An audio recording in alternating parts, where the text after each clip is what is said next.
Ouvintes e assistentes, né? Ouvintes não, assistentes. Hoje estamos aqui com José de Ribamar Cunha Campos. Ele é de Votorantim e foi indicado pela minha amiga Nena para poder ser entrevistado sobre a cidade. Legal. Eu pedi a ele para a gente fazer essa entrevista e ele aceitou. E eu fiquei muito contente com isso, porque a intenção minha com estas entrevistas é dar oportunidade para as pessoas da cidade se manifestarem sobre ela. E nós estamos aqui, então, com José Ribamar. José Ribamar, dê uma ideia para quem nos está assistindo de quem é você. Fale. Muito prazer, eu sou José de Ribamar Cunha Campos, como você mencionou. Eu cheguei aqui em Votorantim em 78 do Maranhão, a minha família toda é do Maranhão. Trabalhei de servente, vendedor de banana, entrei na Aparecida Vilares em 84, até aposentar, trabalhei lá. A minha rotina era sair da fábrica, ir para a escola Arquimedes, fazer curso, depois passava no sindicato, lia jornal, revista, à noite ia para a escola, sábado, domingo a gente ia para a igreja, para o grupo de jovens, e assim foi a minha vida até casar. Depois casou e mudou a sequência, né? Mas essa é um pouco do resumo, né? Hoje eu estou morando aqui no Alto de Votorantim, sempre morei aqui na Redondeza, morei na Vila Garcia, morei aqui na Vila Nova, e agora eu moro aqui, morei no conjunto habitacional Mário Augusto Ribeiro, o mais popular para morar, e atualmente agora eu resido aqui no Alto de Votorantim. Muito bem. Mas, Ribamar, vamos começar pedindo que você diga, você mora já há bastante tempo na cidade, então você há de ter uma noção, um sentimento sobre a cidade. Fale, Ribamar. Então, eu vejo assim, um pouco assim que eu já, né, me pude me aprofundar em alguma coisa de Votorantim, desde a época da separação da cidade, né, de Sorocaba. Então, nós vivemos um período industrial, né, e esse período industrial chegou a ser extinto, aí, né, principalmente, que era o carro-chefe, aí, as indústrias Votorantim, e nós tivemos as indústrias sumiram, né? A indústria têxtil também acabou também sendo engolida também aí a partir dos anos 90. Então, isso daí também gerou um fator muito negativo para a cidade, né? Então, eu vejo assim que o Votorantim ele não acompanhou ou não tentou se modernizar em algumas coisas, modernizar no sentido de atrair algumas empresas, né? E esse processo, eu acho que ele retomou um pouco mais aí, acho que aí na década, aí por volta de 95, aí 2000, que nós começamos a ver algumas novas empresas chegando para a cidade. É o caso da Contoflex, a ênfase aqui, que é aqui próximo aqui da residência, e de outras empresas assim. Então, quer dizer, mudou um pouco, o perfil do mercado mudou bastante, e eu acredito que Votorantim sentiu bastante isso, visto que é uma cidade de 110 mil habitantes, é uma cidade que depende, eu acredito eu, muito do Estado, do Estado em si, né, do governo do Estado, e também de recursos federais. Eu acredito que ela depende muito disso daí, né? Não sou um profundo conhecedor, mas meu ponto de vista é um pouco isso. Certo. Agora, você dê a sua posição. Eu acho que um município ele tem que ter vida própria. Isto é, ele tem que gerar receita para fazer face às despesas. E não viver de esmola, não viver de ajuda. Perfeito. Isso é uma ficção, porque a maioria dos municípios, inclusive bem menores do que Votorantim, vive de ajuda. Vive de passar bandeja para deputado, para fazer emenda parlamentar e tudo, quando a cidade vira parar em pé sozinha.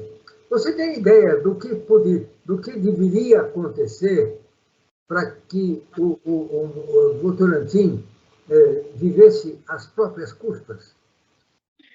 Então, nós temos uma cidade igual a nossa aqui, eu vejo que nós temos potencial no setor turístico.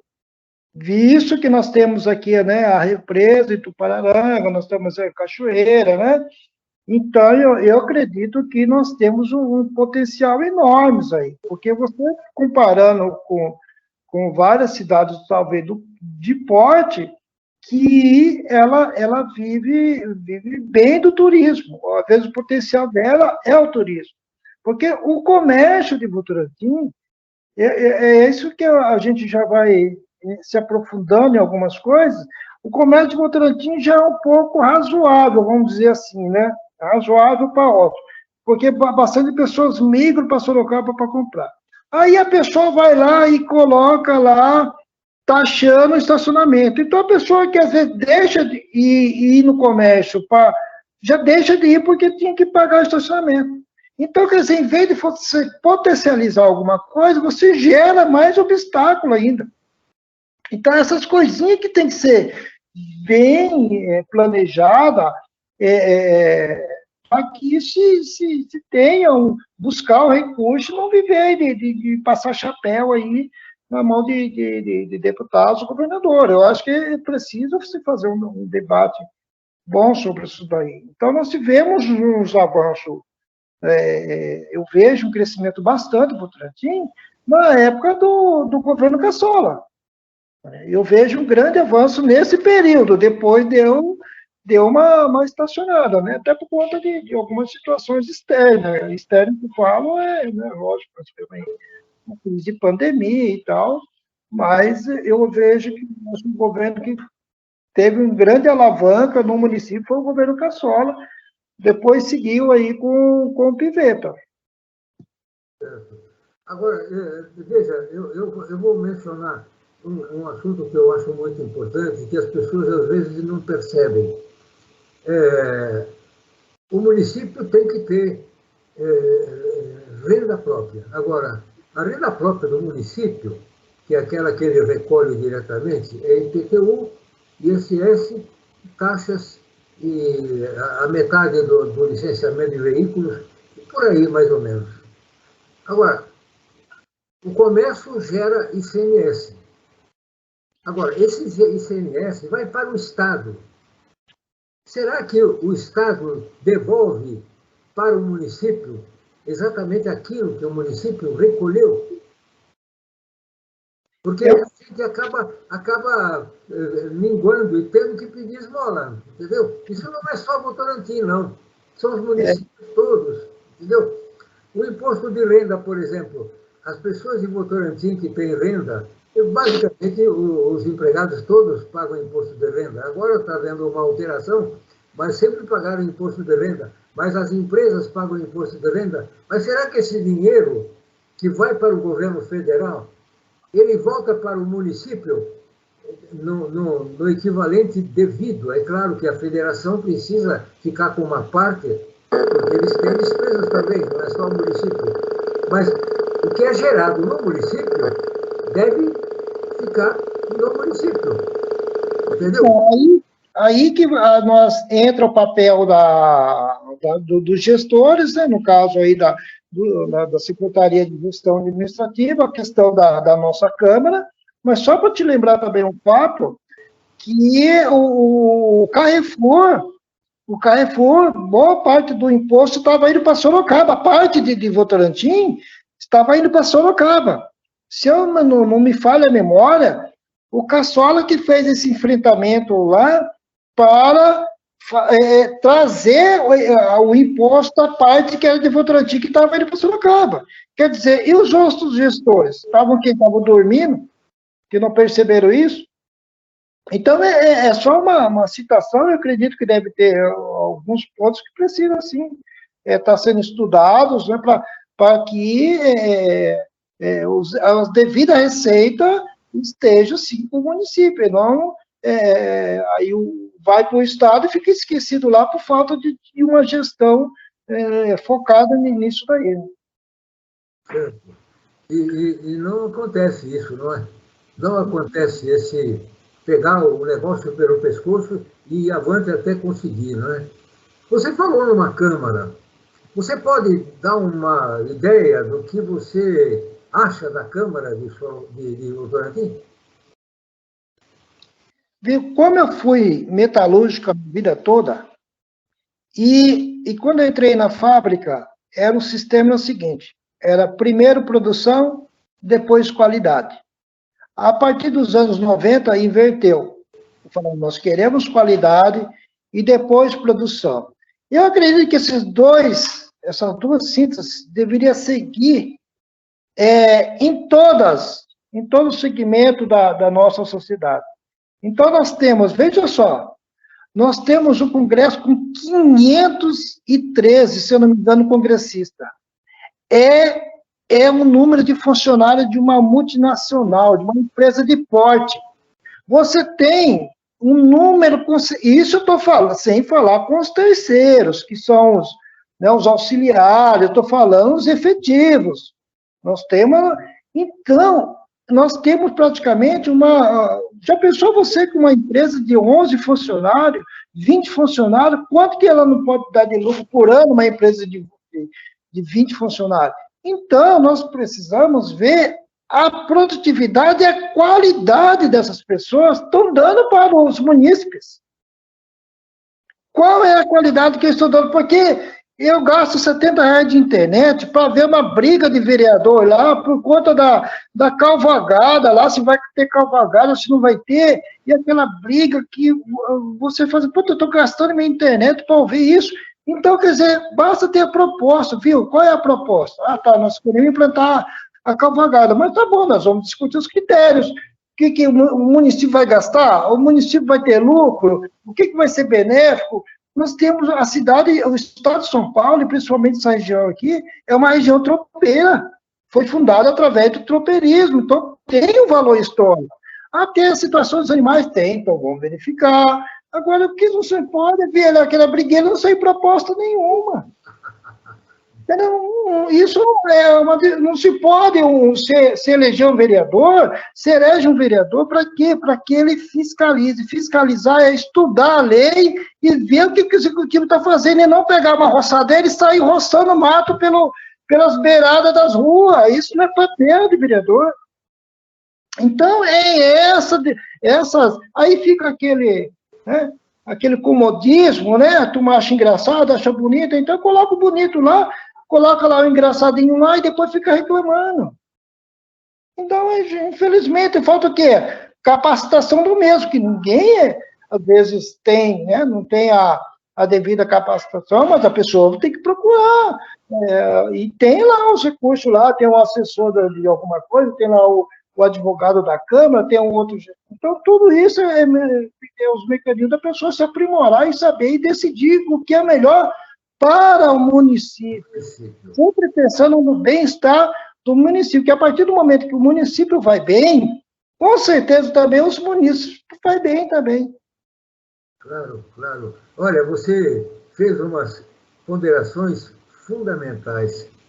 Eu mexo com 3 municípios, Sorocaba, Votorantim e Piedade, e especificamente com as câmaras, mas é um desastre. Em termos de resultado, é pavoroso, entendeu? Fiscalização mesmo não existe, simplesmente não existe. Agora, eu sei que a gente fica com raiva, eu também fico aqui na minha cidade, porque a Câmara custa um dinheirão para o município. Um dinheirão. Não é só o que a gente paga para acompanhar o trabalho da Câmara de internet. Não é só isso, como você falou. É que os impostos que vocês pagam, que a gente paga, uma parte vai para manter a Câmara.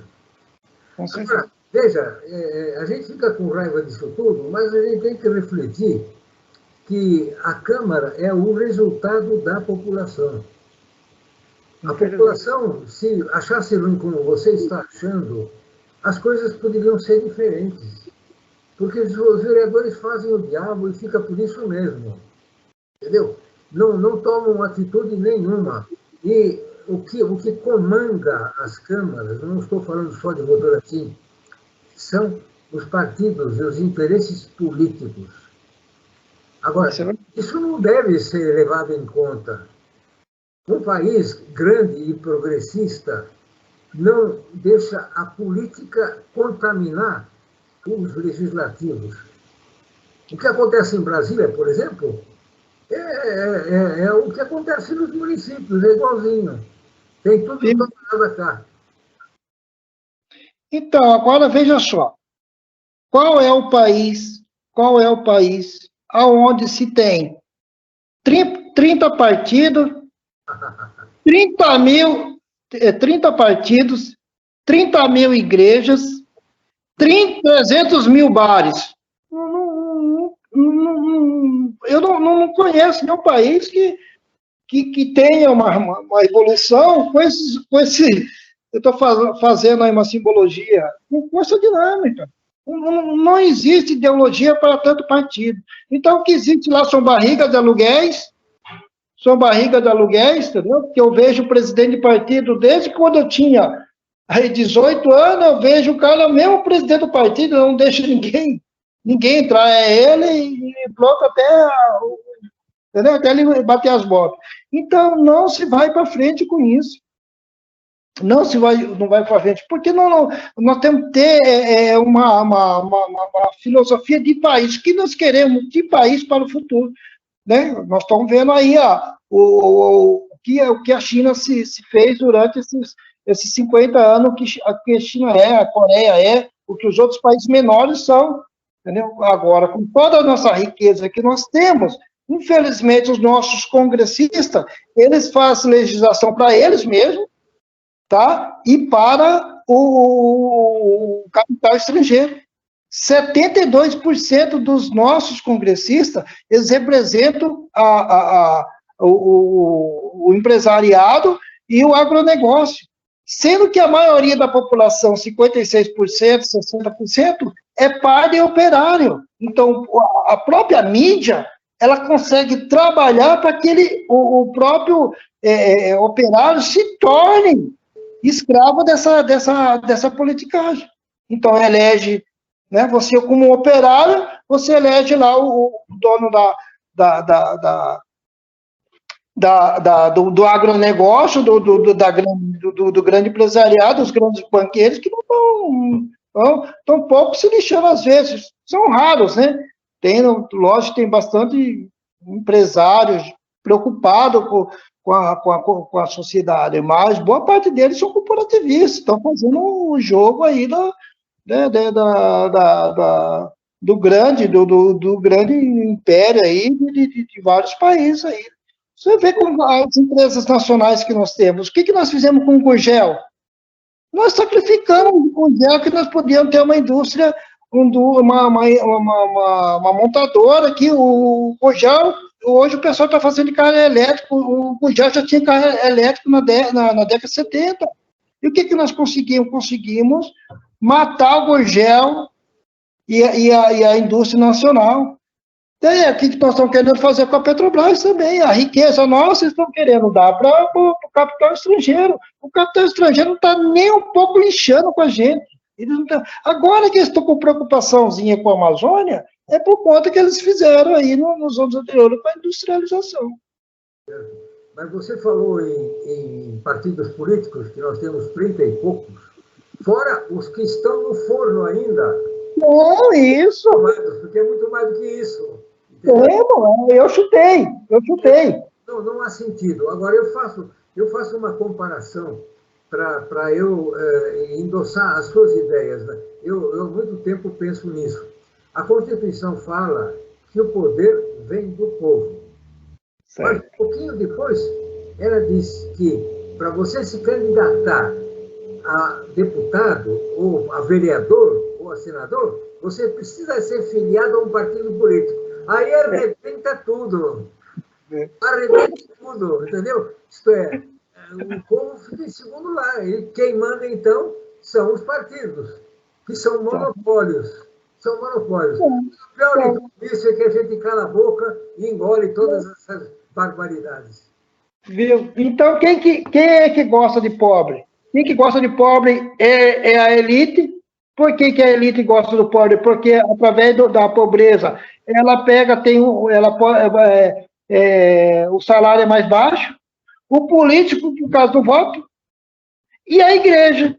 Só esses três segmentos que gostam de pobre. Entendeu? Eles vivem disso daí. Fala baixo, hein? Fala baixo para ninguém ouvir você. Eles gostam disso aí. Ele quer dar educação para o povo, se ele der educação de qualidade para o povo, muitos deles não vão ser eleitos. Muitos deles vão perder, viu? Então, são esses três segmentos que gostam. Entendeu? Na verdade, não quer o povo qualificado. Aí fica aí. Diga uma coisa. Em Votorantim, é o interesse da população, o interesse mesmo da população pelas coisas, pelo poder público municipal? Na verdade, caiu um pouco essa apreciação pela política, porque, na verdade, a própria mídia ela conseguiu fazer o povo desacreditar no político. Né? Eu vou dar só um exemplo, se você me permitir. A situação que o Moro fez. Né? Pronto, ele não só... se ele destruísse só o político, ainda vai. Ele causou demissão em várias empresas, e foi aqui próximo de nós. A Jaraguá e a Bardella praticamente chegaram à falência, porque a Jaraguá e a Bardella eram grandes fornecedores para a Petrobras, e fora as empresas ali que tem no entorno ali, que abasteciam essas duas empresas. Então, foi um desastre. Nós conseguimos recuperar 1 bilhão. O que adianta você recuperar 1 bilhão e perder 5? Então, isso, eu estou dando só Então, esse é um dos grandes problemas que nós tivemos no nosso país. Então, você vê nos Estados Unidos lá, o que aconteceu com você vê alguma empresa dos Estados Unidos falida na gestão do Trump? Nenhuma. Pelo contrário, estão mais poderosos ainda. Né? GM e outras empresas aí americanas, e estão de boa. Entendeu? Agora conseguimos, né, destruir os empregos do nosso país quase ao fracasso. Então, quer dizer, isso desacredita o povo, que o povo que viu aquela mensagem, ele multiplicou aquela mensagem, como não se aprofunda, não gosta de política, ele entra pelo ouvido, e o que entra no ouvido entra no coração dele, e ficou nisso, essa mágoa. Mas quem que perdeu? Quem que perdeu foi o quê? O mais pobre, como sempre, perdeu. Agora, veja, em Votorantim, há entidades, há grupos de pessoas com interesses em acompanhar a política e participar dela? Sim. Eu vejo, tem o conselho, acho que o conselho do idoso, né? Tem um grupo aí que acompanha aí como os vereadores estão caminhando. Eu vejo, né? Tem a Promulher, né? Que é um trabalho que aquela moça, a Ivete, faz lá, um trabalho árduo, né, que ela fica lá o ano todo aí. Eu conversando com a Ivete, o dinheiro que ela pega da festa junina, que eu trabalhando na festa junina, é para pagar o aluguel do estabelecimento que ela reside lá. Agora, por que o município não cria um método, a pessoa, olha, eu acho ideal esse dinheiro do aluguel, nós vamos criar, fazer uma sede, dar um espaço para você, para acolher essas mulheres aí, vítimas de violência, principalmente, e esse dinheiro que é do aluguel, que dá aí, sei lá, que seja 2 mil por ano, vai dar 25 mil reais por ano, vai ser investido em outro benefício para essas mulheres. Então é complicado você trabalhar com entidade, fazendo ela funcionar legalmente. É complicado, ter um custo disso aí. Entendeu? Então, quer dizer, se o município cruza os braços, é um sinal de morte para a entidade. Eu acho que uma entidade que trabalha muito bem, bem proativa, é a Apego, né? Nós temos a Apego que faz um trabalho proativo, né, da comunidade ali, né, dos aposentados, e temos umas outras aí também, né, mas são poucas, porque tem um custo muito alto e as pessoas não aguentam o custo. Agora, há grupos ou pessoas, junção de pessoas, entidades, que foquem em acompanhar, enfim, em fazer o papel da Câmara de fiscalizador? Existe alguma coisa assim, doutor Antônio? Então, além dos vereadores, tem um grupo, sim. Agora, esse grupo, eu não sei se ele é consultivo, se ele é deliberativo, porque ele também não pode, como é que se diz, ultrapassar ali o terreno. Mas tem um grupo lá de pessoas que acompanham ali o trabalho dos vereadores. Mas esse grupo aí, se você perguntar para a população aí, você vai ter o quê? 0,5 das pessoas que conhecem esse grupo, entendeu? Poucas pessoas que conhecem, entendeu? Esse grupo que faz o papel, esse acompanhamento, como é que está aí os trabalhos dos vereadores. Mas existe um grupo, sim.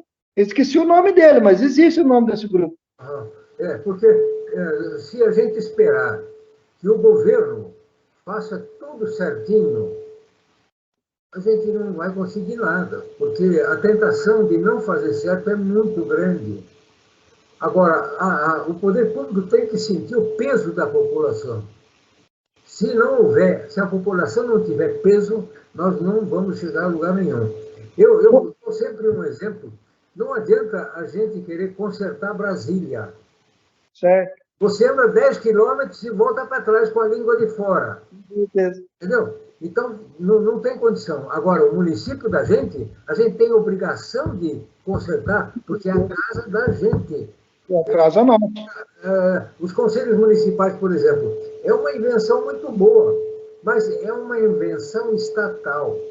Tanto é que os conselhos são formados, são paritários, isto é, a metade dos componentes dos conselhos tem que ser de representantes do poder público. Então, isso, de cara, já elimina a independência. Porque qual é o conselheiro que é nomeado pelo prefeito que vai votar numa posição do conselho contra o prefeito? Porque o conselho pode ter posições contra o prefeito. Agora, o que precisa é da própria comunidade, espontaneamente, aparecer em grupos, aparecer em entidades que enfrentem esses problemas, porque senão nós não vamos sair do lugar. Então, o conselho, você pode fazer 10 conselhos, ou 20, 30, conforme a sua necessidade. Agora, tem que saber se eles serão deliberativos ou simplesmente para estar lá sentado. Então, são coisas diferentes, né? Uma ferramenta muito boa seria o orçamento participativo. Você chama a sociedade para discutir o orçamento participativo, né? Que é um conceito aí da década de 80 também, entendeu? Então, quer dizer, você abre as portas para as pessoas dizerem aonde eles querem o investimento, porque nós não sabemos quanto que o executivo tem disponível por ano para investir. Nós não sabemos, porque nós sabemos que tem uma parte que a educação tem que estar garantida, né? A questão dos funcionários, a folha de pagamento tem que estar garantida, mas nós não sabemos também o que tem. Porque, de repente, você está cobrando um gestor, ele fala, viu, é o seguinte, o que você faz com o teu salário? Eu pago isso, você por quanto? Ah, não sobra nada. Então, o município nosso está assim. Mas só que ninguém... acho que é a nossa deficiência, que talvez nós não vamos buscar isso, mas também não chega até nós quanto que temos para gastar. O que tem para gastar? Não, para investir. Né? O que nós temos para investir? Nós temos X, então nós temos que viver com esse X. Então, nós não sabemos. Agora, o que não pode aí vem o iluminado, igual aconteceu aqui na Vila Nova, faz uma concretagem, joga um concreto aí de 5 centímetros, 7 centímetros numa avenida, que para nós é um desperdício de dinheiro. Por que foi feito? Foi consultado quem? Foi falado com quem? Foi passado na Câmara? Quem que foi a ideia de quem? O projeto de quem? Quem foi o gênio que... Então o dinheiro está desperdiçado lá nessa concretagem. Boa parte da concretagem praticamente já está comprometida. Gerou um transtorno de locomoção. Então, quem que é o idealizador desse projeto? Falou com quem? Esse iluminado. Então, nós estamos com essa trolha aqui na Vila Nova. A Condição Beck, que foi feito fora de medida, quem que autorizou fazer uma rua aqui que liga aqui praticamente aqui a Vila Irineu aqui com Alto de Votorantim, porque tem um condomínio aqui, e o condomínio tinha que dar contrapartida. Mas na hora de fazer o relatório de impacto ambiental, não levaram em consideração o fluxo de veículo, a passagem de pedestre. Então, quem que assinou esse documento? Quem que acompanhou o relatório? Nós sabemos que teve um representante da Câmara acompanhando. Então, quer dizer, ele se fez desentendido, ou ele sofreu pressão do prefeito porque estava em véspera de eleição, ou foi a construtora que pressionou ele para ele assinar, porque ele deveria chegar e falar, viu, aquilo lá está fora de medida. Nós temos ali N moradores de carro ali, vai gerar um fluxo muito grande, não vai suportar. Então, quer dizer, ficou a trolha para quem? Para quem é o usuário. E agora, como é que fica? Um desperdício de dinheiro. Então, quer dizer, com o início da nossa conversa, nós já temos pouco dinheiro, já temos pouco recurso. E o que temos já é mal usado. Então, quer dizer, fica complicado. E diga uma coisa, o que você acha do lixo de Votorantim? Olha, eu vou falar uma história para você. Em 1990, por aí, na época do Collor, se não me engano, foi criado o CEADEC. CEADEC, Centro de Desenvolvimento e Apoio às entidades cooperativas. Naquela época foi criado. Por quê? Por causa do nível de desemprego que estava muito grande, naquela época que o Collor abriu a economia, teve um desemprego em massa no setor metalúrgico e no setor têxtil. Dali começou-se a trabalhar a questão da cooperativa. E ela foi se ampliando aqui pela região de Sorocaba. Né? O saudoso Gaspari trabalhou muito essa ideia também, junto com a Rita, se eu não me engano, me falha a memória. Veja só, isso se potencializou porque gerava emprego, renda e dignidade para aqueles trabalhadores, de uma certa forma, não conseguia retornar ao trabalho. Agora, o que precisa, é lógico, de investimentos, porque nós temos aí N bairros que ainda não são ainda contemplados com a reciclagem, né? Ela não consegue atender. Por quê? Porque às vezes não tem um caminhão, não tem onde guardar, não tem como vender. Então, precisa sim ter uma potencialização, ainda mais agora que nós temos aí com o problema do aquecimento global, é preciso que os municípios, principalmente, potencializem isso. Porque o lixo de Sorocaba, ele está indo para Porto Feliz, se eu não me engano, ele está para fora do município, não está mais aqui mais, né? Não é Porto Feliz, é aqui do lado, acho que é do lado aqui o município. É Iperó, isso. Ali na estrada de Iperó, isso, a estrada de Iperó ali do lado direito. Votorantim também já está chegando no, acho que talvez no limite. Então, e isso é uma coisa que os vereadores têm que estar atentos e acompanhando para saber o que está fazendo. Então, cobrar o município, né, o gestor do município, para que se potencialize a questão da reciclagem, uma consciência para a população, para que cada vez ela recicle mais, senão nós vamos ter problemas gravíssimos daqui a 50 anos ou mais. Nós temos aqui no nosso bairro, aqui, que passa quinzenalmente, mas também precisa a consciência dos moradores também, deles separar o lixo certinho, deixar tudo belezinho também, entendeu? Porque não...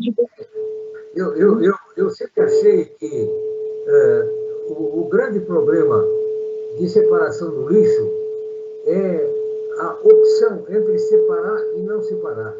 Todo mundo que produz lixo tem que separar obrigatoriamente.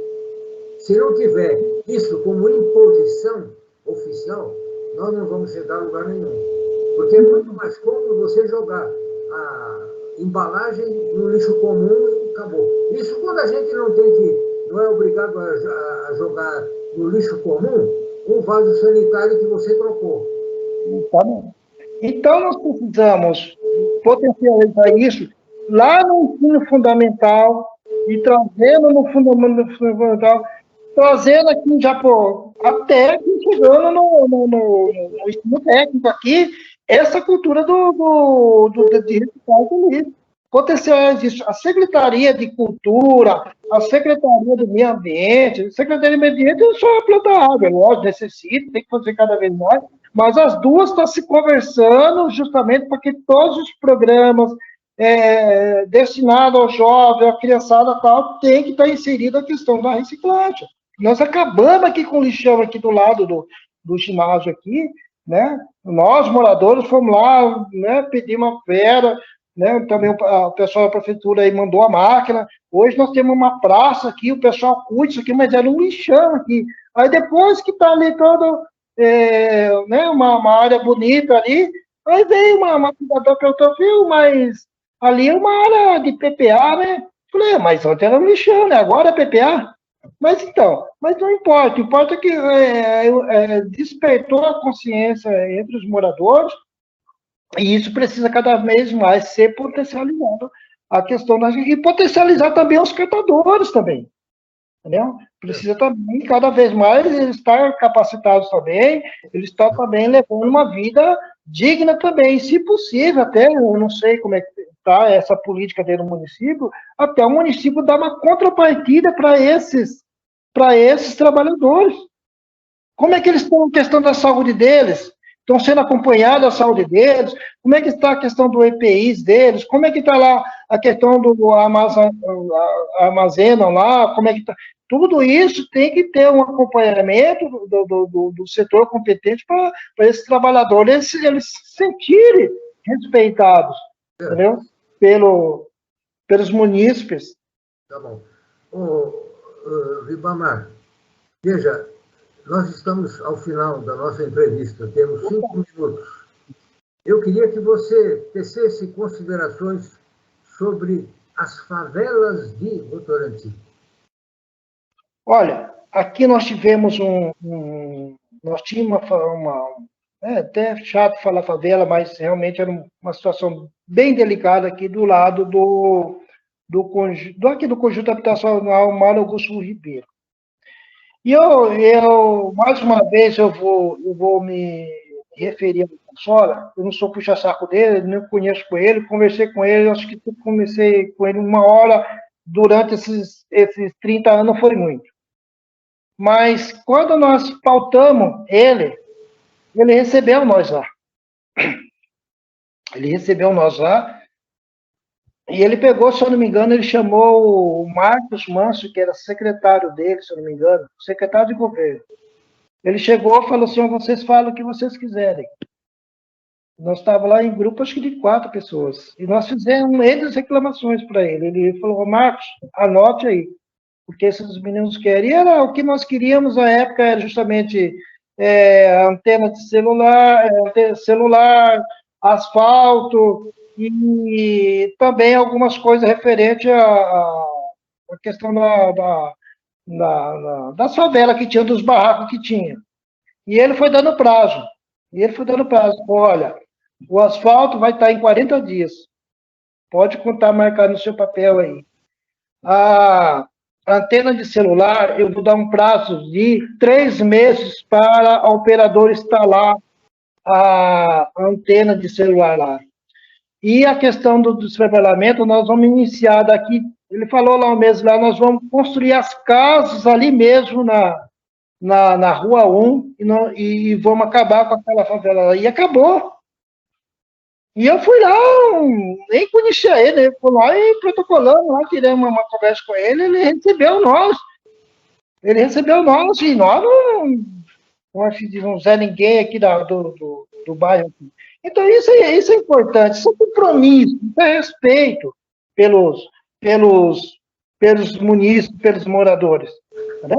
Então, foi um grande avanço que se teve. Agora, não adianta um fazer e o outro não dar continuidade. Né? Nós tem que buscar um recurso, porque nós temos uma situação, se eu não me engano, de favela para o lado do Vossoroca, se eu não me engano. Né? Mas nós tivemos, como eu já falei anteriormente, nós tivemos um potencial, um desfavoramento enorme nesse período agora. Nesse período que eu falo aí dos anos de 2002 para cá, nós tivemos, aqui mesmo foi construído aqui vários conjuntos habitacionais, casas populares, justamente para as pessoas de baixa renda, né? Foi bem, aqui na Vila Garcia foi extinto, nós tinha também lá vários barracos ali na Vila Garcia, no Jardim Argila tinha também uma situação também, foi também extinta também, foi feito casa com essas pessoas, né? Como eu falei no início, eu morei no conjunto habitacional Mário Augusto Ribeiro, que é chamado de Promorar, também, na época, né, também foi, né, foi um loteamento para as pessoas também, né, de baixo poder aquisitivo. Mas, enfim, então precisa, sim, isso ser potencializado. Né, potencializado. Aí tem que buscar o recurso, tem que bater lá no governo estadual, buscar recurso onde for para o bem-estar justamente desse morador. Mas você falou que olhar um pouco para dentro de nós. Mas se não tiver um vínculo, se não tiver um projeto também a nível federal, ou seja, um recurso ali disponível, fica difícil para esses municípios sozinhos alavancar isso daí, entendeu? Então, mas é preciso, como é que se diz, trabalhar nessa questão, porque quem está sofrendo, quem que é? É o ser humano lá na ponta lá. Muito bem. Ribamar, foi um grande prazer tê-lo aqui para esse papo.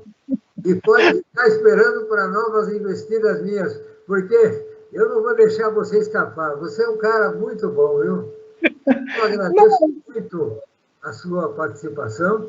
Eu agradeço. E a palavra para você dar os seus finalmente para a gente encerrar. Não, eu desejo, lógico, sucesso para todos nós. A gente ainda há um fio de esperança ainda nesse país, né? A cidade me acolheu, né?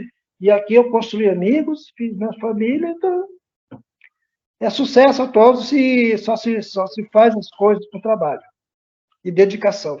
Muito bem. Até a próxima. Muito obrigado a todos. Felicidade. Tá bem. Tchau, tchau.